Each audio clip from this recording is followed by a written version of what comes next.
Hello, everybody. My name is Santiago Mendez, and I'm here with my colleagues Gianluca Diana and Delani Gomez-Jackson. And we're going to talk to you about digital inclusion and the Motorola initiative that we have called Indigenous Language Support. And so, first of all, let us talk a little bit about who we are. So we're part of the Lenovo Group, which covers over 180 countries. We have 70,000 employees, and with more than 30 manufacturing sites spread all across the world. On top of that, we have our research and development labs spread out in 18 different countries. So we are a total global organization. And I'm here representing the Lenovo Foundation. So Lenovo Foundation is Lenovo charitable arm, and we focus on empower the ones who need it with access to technology and education. As you will see later on from the project that my colleague Delani is going to talk to you, digital inclusion is very close to our heart and is completely aligned to our mission. On top of that, we are targeting to impact through our programs 15 million people, and we're on target to achieve that during this year. And just to show you a little bit about the outreach of our community impact. So as you can see on the map above us, we have over 100 partners spread out all over the world. We have different layers, and I'm not going to take you through all of them because it will take us a lot of time. However, today we're going to focus on one very, very specific, which is very also innovative, which is the indigenous language support, which you will see later on. But on top of that, we have created we have a full set of digital inclusion initiatives. Here I'm going to share with you 6 of them that you can review. I mean, one of them will go in deep in the next slides. However, I just wanted to very quickly highlight what we're doing in the field. So let's start with we create a solution for people with hearing impairment in Brazil that translate sign language, which is called the Libras project. It's the one you can see. We'll have also partnered with Scott Morgan Foundation in the creation of an avatar solution with people with ALS. We empower nonprofits with digital solutions, thanks to our partnership with Tech to the Rescue. On the cultural side, we have partnered with universities in China to digitalize cultural heritage monuments. Of course, like the Moto Indigenous program you hear in a minute. And we have also worked to support the mental well-being of Gen Z in different places, all to make sure they find ways to communicate better. So having said that, I will hand over to my colleague, Gianluca Diana, who is going to talk us a little bit about our digital engagement. Yeah. Thank you, Santi. And before I hand over to Delani, I just want to give you a very brief overview of what we're doing in terms of policy and AI. Because at Lenovo, we are strongly committed to responsible AI development, both through how we design our technology and how we engage globally with policymakers. And our mission is really to have advanced, trustworthy, human-centric AI, and to contribute helping shaping ethical, transparent policy through international cooperation. And we really believe in that innovation in AI can only thrive when supported by strong governance, aligned with key principles like fairness, accountability, transparency, and human oversight. Internally, we have a comprehensive AI policy framework that guides the way we build and deploy AI systems, ensuring legal compliance, privacy, data protection, and ethical standards across the entire AI life cycles. And this is enforced through a strong internal governance led by our responsible AI committee and our chief AI officer. Also, we engage externally, and Lenovo is very active in contributing to the AI global policy landscapes. We are indeed we are proud to be one of the first signatory of the European Union Mauritius. AI, The AI island of Pact. Mauritius, the president. And It's all right. All right. Oh, thank you very much. Just to say hello to you. Ah, I'm going to nice to listen meet you. to you. Thank you. I'm going to talk about Motorolas. Yes, Experience. in a minute. Okay, good. Okay. Thank you. All the best. We are also member of the UNESCO AI Business Council, and we are supporter of the Canadian Voluntary Code on Responsible AI. And we also engaging in terms of AI policy roundtable events across the world. We host several panel discussion and workshop on responsible AI, gathering government officials, EU institutions, and industry experts to have open discussion on responsible AI. Just recently, we hosted one in the Italian Senate in Spain, but also more at the global level outside of Europe, in Tokyo, São Paulo. And through these initiatives, we really want to promote cross-sectoral collaboration to ensure that AI serves society in positive, human-centered ways. And now I will just hand over to Delaney that will focus on the Motorola Endangered Language Program.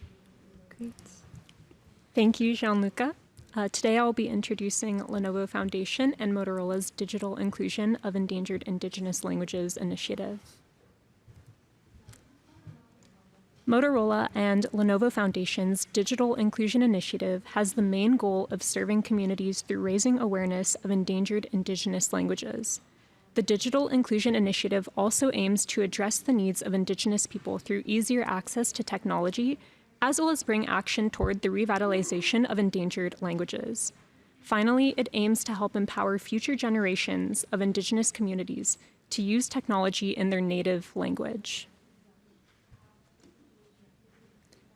In 2020, we discovered a gap in the representation of endangered indigenous languages on mobile phones. While smartphones are becoming more globally available and used, they are not fully accessible to many indigenous communities since they lack indigenous language representation. We took the first step to address this gap by launching the first user interface in 2 South American languages, Kaingang and Ningatu, in 2021. In 2022, we joined UNESCO in the kickoff of the International Decade of Indigenous Languages from 2022 to 2032. We hope that this digital inclusion initiative will help to promote the written usage, as well as the overall daily usage, of indigenous languages so that technology can become accessible for all, in alignment with Lenovo's mission of smarter technology for all.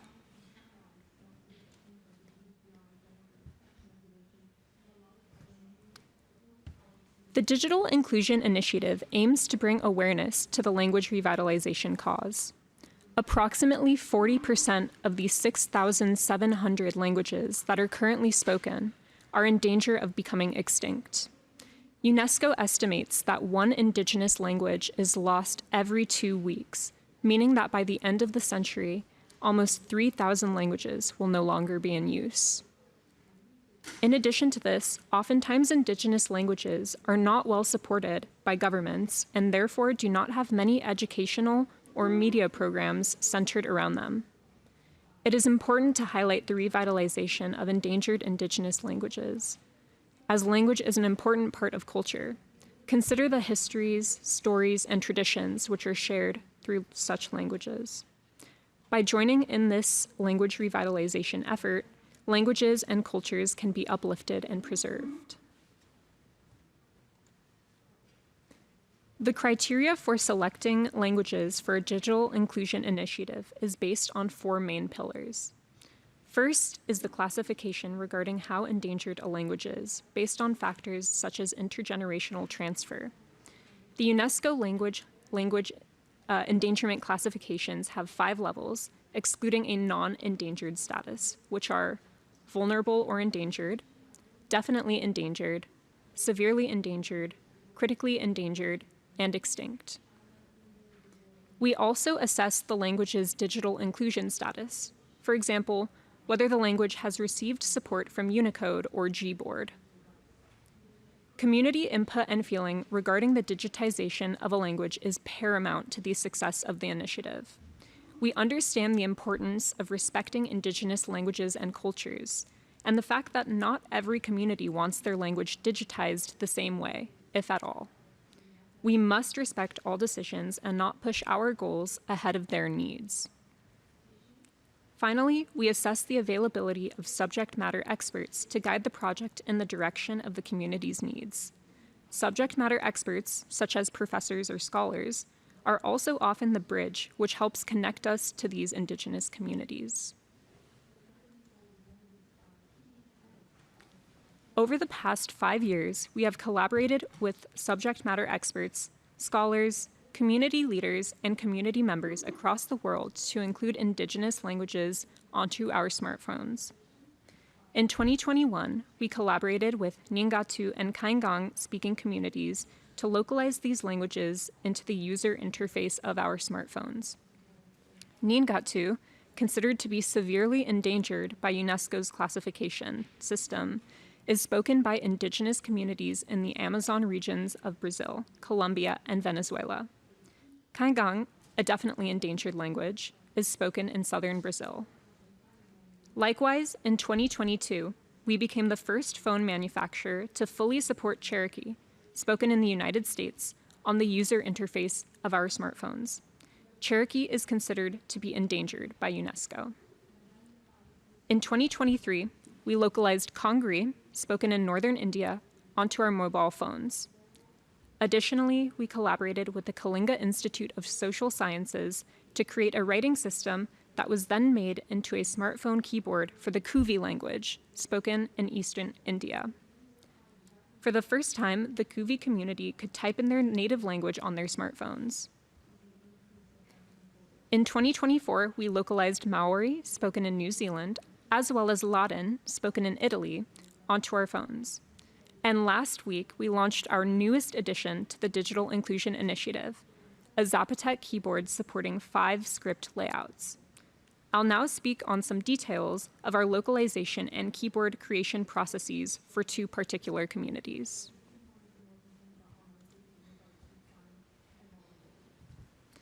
Zapotec is an endangered language spoken by about 490,000 people in Oaxaca, Mexico.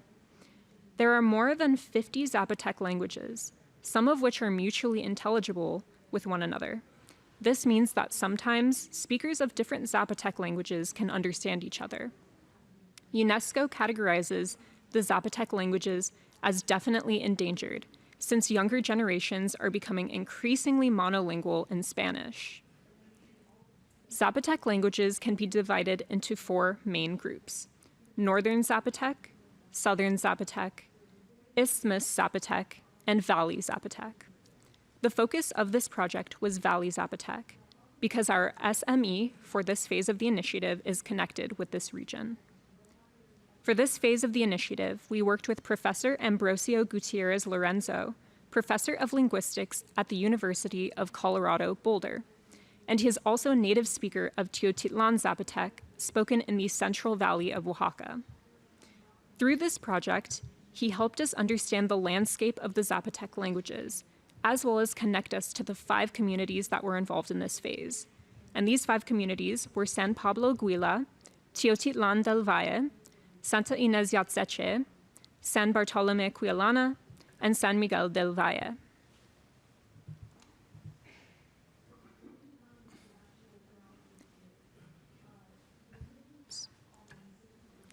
With Ambrosio's leadership, we helped to host workshops in these communities for the development of the keyboard. Each community had a workshop that covered topics such as the sound system of the language, the alphabet, keyboard layout discussions, and keyboard testing. The guiding principle throughout the workshops was community acceptance and leadership. It was crucial that these communities made the decisions about the keyboards, while our team could provide technical advice when needed. Between the days of each workshop, the globalization team at Motorola worked with Professor Ambrosio and the community to develop multiple iterations of the keyboards according to the layouts that they had devised during the workshop. Decisions that were considered by our team and the communities included how many rows the keyboard should have, how to include characters that are specific to Zapotec languages, and the layout of the entire keyboard, including numbers, symbols, and special characters. Our team wanted the keyboards to be representative of the communities. Some of the communities requested images to be on the spacebar. For example, the Teotitlan community requested a symbol of a cloud with a lightning going through it to appear on the spacebar, since it is symbolic of their community. As the first Zapotec keyboard on a smartphone, this project has made it possible for these communities to write in Zapotec on their smartphones for the very first time.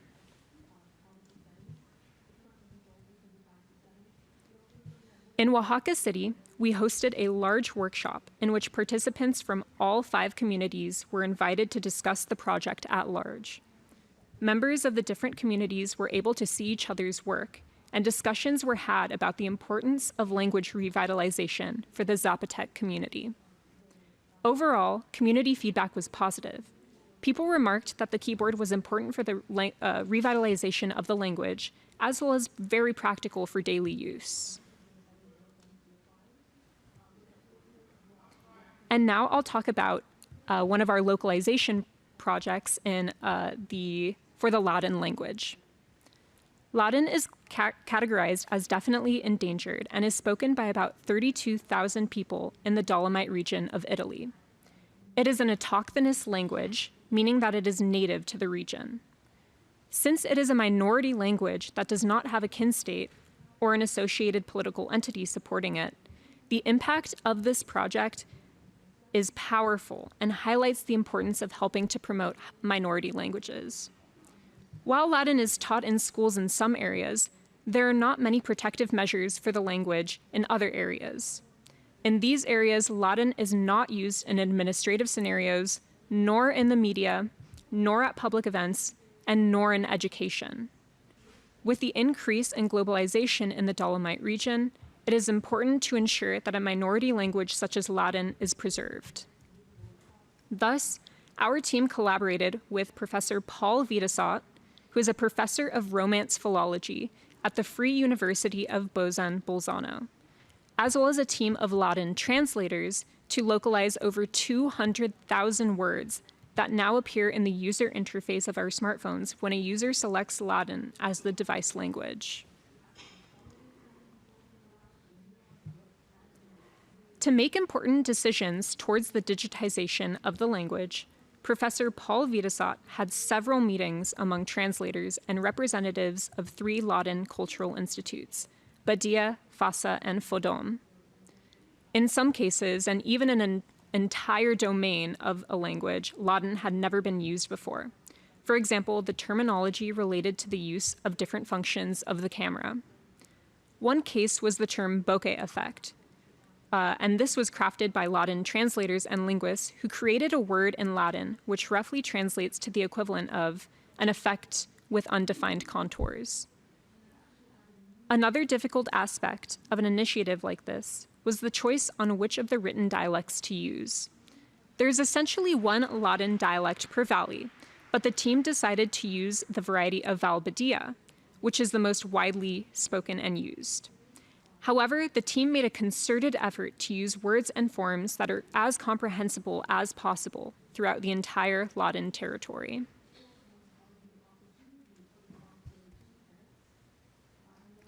Latin speakers can now use their smartphones with a Latin user interface, thus helping to highlight the importance of including endangered indigenous languages in this technology. Professor Paul Vidasat believes that having Latin in these mobile phones shows not only for the Latins, but to all users of smaller languages in the world, that their language was not only useful for the 20 centuries before our time, but will be useful also in the future. Definitively, this project will help Latin and other minority languages to be more visible. Mobile phones are like the pencil of the 21st century, and having minority languages and having Latin in them has the same importance of having a language in a book in the centuries before.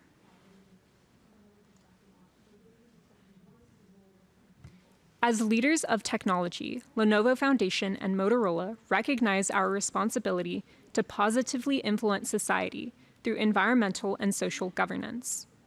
We are committed to the International Decade of Indigenous Languages from 2022 to 2032 and look toward community feedback to improve our process.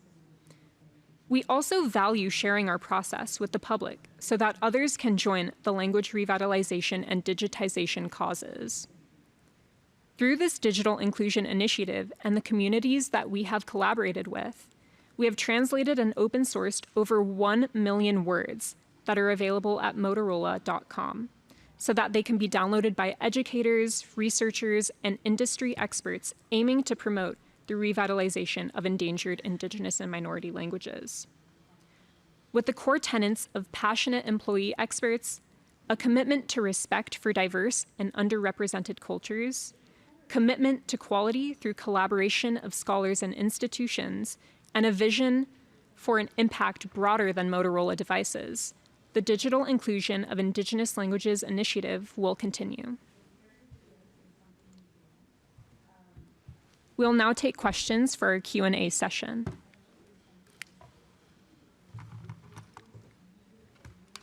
Everybody, please address the microphone at the sides of the room. Thank you.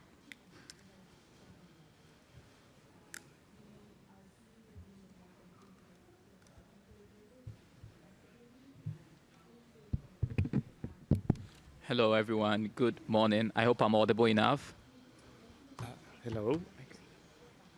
We hear you. Good. My name is Osei Keja. I'm from Ghana and very excited to be part of this conversation. I am also the rep for West African Youth IGF coordinator.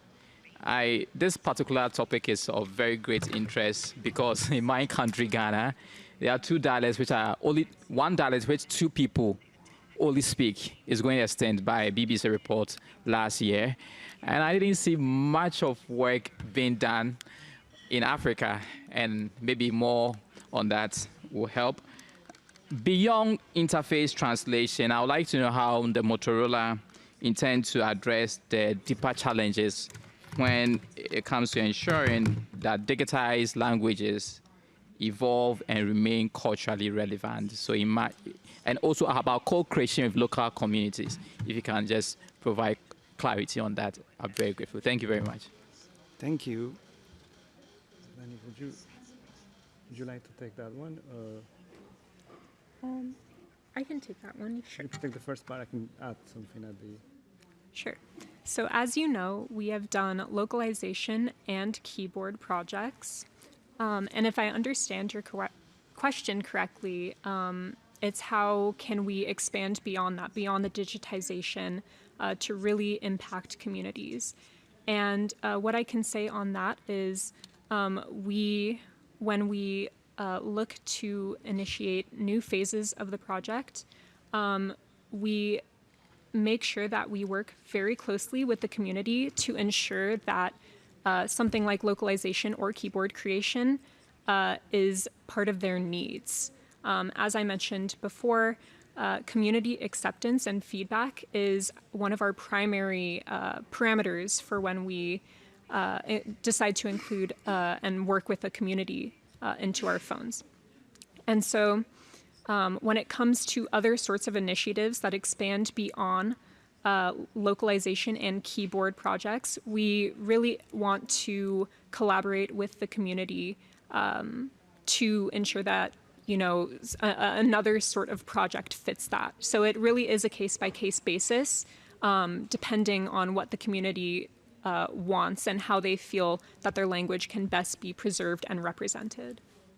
Thank you, Delani. And so just to reinforce that, then when we partner with organizations in the regions that the language are developed, then we are pulling resources also into their own, let's say, ecosystem. So at the same time, we're kind of revitalizing the community around the language. Do we have any other question? Yes, please.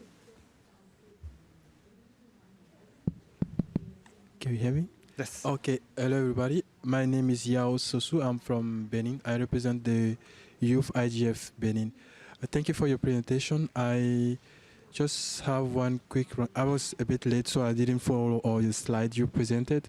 I want to understand how do you actually select the language you work on, and also the second question is, at the current stage of the process you've developed, how we can replicate it into other regions like Africa. You know, mostly we have one tiny country and with 60 different dialects that people want to revitalize. And so, and since we're also looking into how to include people, everybody, into the digital inclusion sphere, so how we can replicate what you already developed in those contexts. Thank you very much. Thank you. Sure. I can take this question.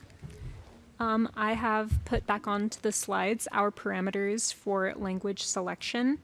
And so these parameters include various things such as the official UNESCO endangerment status of the language. So we work with languages that are endangered. So this can include the vulnerable/endangered category, the definitely endangered category, severely endangered, and critically endangered categories. We also assess whether the language has been supported by Unicode, for example, or Gboard, or CLDR. So we look at all of these technical aspects of digital inclusion to see where the language falls in that. And then, as I mentioned before, community input and feeling regarding the digitization. So as Motorola and Lenovo Foundation, we want to ensure that the community is respectfully involved from the beginning to the end of the process. So we work with the community to figure out what sort of digitization process will best suit their language preservation needs. And then finally, the availability of subject matter experts to guide the project in the direction that the community wants. So these can be community leaders, these can be professors or scholars, basically anyone who can help us bridge that gap between us to the community to ensure that everyone is can respectfully communicate their needs with one another. And then I'll pass it over to my colleague, Juliana Rebellato, who is here over Zoom to answer the second part of the question, which is how something like this project can be replicated, or how other communities can go through this process. Thank you so much, Delaney. Can you hear me all right? Yes, we can hear you. Okay. Well, thank you for your question, and I'm sorry to hear about the language of your community that only has 2 speakers. We understand the importance of those actions, and I would say that there are a couple of ways that one community could replicate the work that we're doing. I'll give an example of what's happening with the Kangan community in the south of Brazil. They're using our smartphones to bring the technology and the language into classrooms. So of course, that is an expansion of what we're doing. The actual replication, I would say, fits into the second example I will give. Based on the language leading in Italy that we supported, there have been continuity studies that researchers used our corpus, the data set, the language set that we made available in Motorola.com webpage, and they're working on building machine translation models for their communities to be able to further use the language, for example. I would say that for languages such as the ones that have not been part of our program yet, one thing that could be possible to be done is for us to initiate a conversation because, like Delaney mentioned earlier, we're always looking at how else we can contribute to communities. So we'll be happy to share our email addresses, and hearing out what the community's needs are helps us define the next steps of our journey. Motorola and Lenovo Foundation are fully committed to digital inclusion. Lenovo's mission is smarter technology for all. So we take real respect on any type of needs that the community has. Of course, we cannot make promises, but we can, of course, be committed to listening to your needs and understanding how else we could be collaborating with the language. Thank you very much, Juliana. Do we have any other question in the audience, or do we have any questions online? No questions online.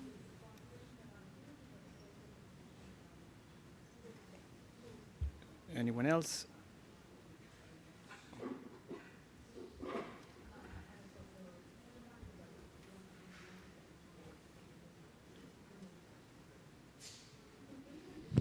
Good morning. Good morning. Myself, the President of the Republic of Mauritius. I've traveled a long distance to come to this conference, and I must congratulate the speaker and other speakers because it has to deal with cultural heritage. And I find it very interesting that Motorola is partnering with UNESCO for the preservation of indigenous languages. I have a very simple question, that is, in terms of, requests that are channeled to UNESCO and the Motorola Foundation, could NGOs also forward requests based on the criteria that you have mentioned, or should it be channeled officially by governments? Juliana, would you like to take that question? I can, yes, thank you. Nice meeting you virtually. So yes, I'll be happy to share my email address in chat, and you're welcome to share requests. We're open to listening to what the community's needs are. It does not need to come through government official requests. We have been partnering up with professors from universities, from local universities, as well as nonprofit organizations. And this is normally the model of work we do. We partner up with nonprofit organizations to make payments to the translators that are going to be working with us and to the researchers that are going to be onboarded in our initiative phase. We want to make sure everyone works in the initiative is treated the same way as any translator or linguist of any other widely spoken language is. That's why it is important that we also have a contact of a nonprofit organization. But yes, short answer is that we would be happy to hear out what your requests would be. We'll be glad to assess the feasibilities of that. Yeah, and just to summarize, so it doesn't have to be an NGO. It's mostly about like the subject matter expert for the specific language and how they can help us to build like the program. So we can share later our contacts and we can actually like follow up. Okay. Thank you very much.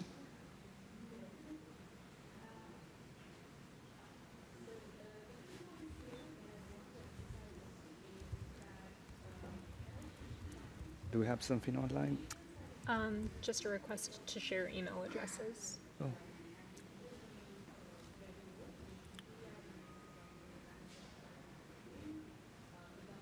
Any other comments? Maybe Juliana, would you like to add something?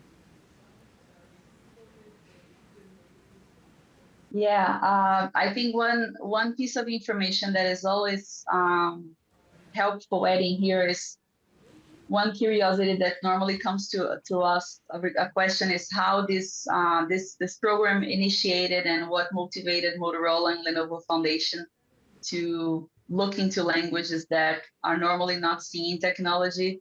And I would say that the reason the three of you are there speaking and the reason that we're doing the work since 2019 when we initiated the research is precisely the gap that we have identified.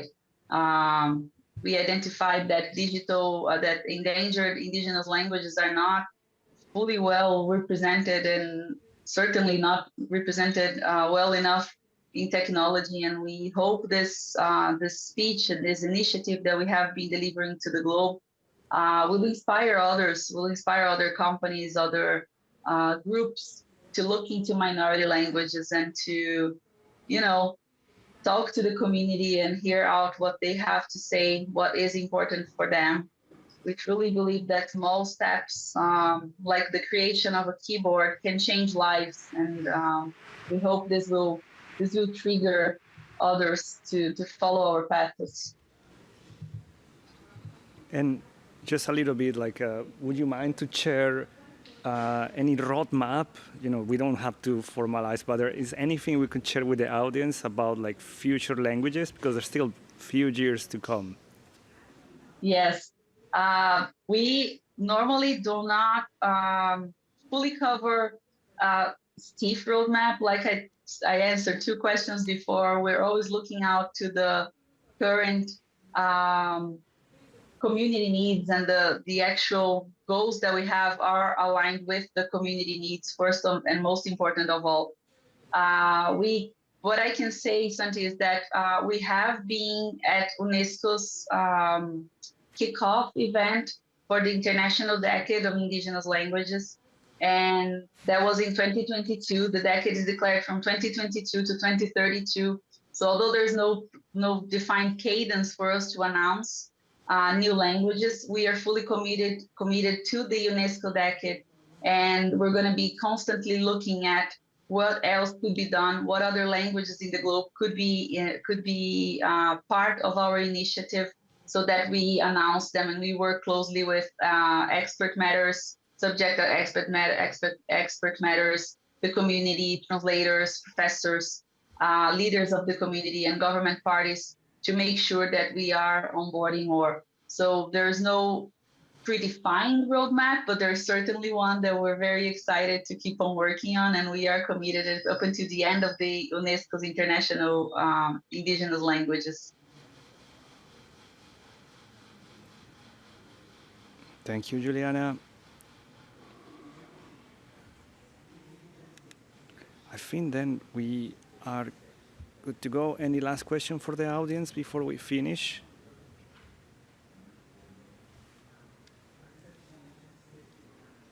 Then, on behalf of Moto and the Lenovo Foundation, we thank you for taking your time to listen to us, and wish you a very nice day.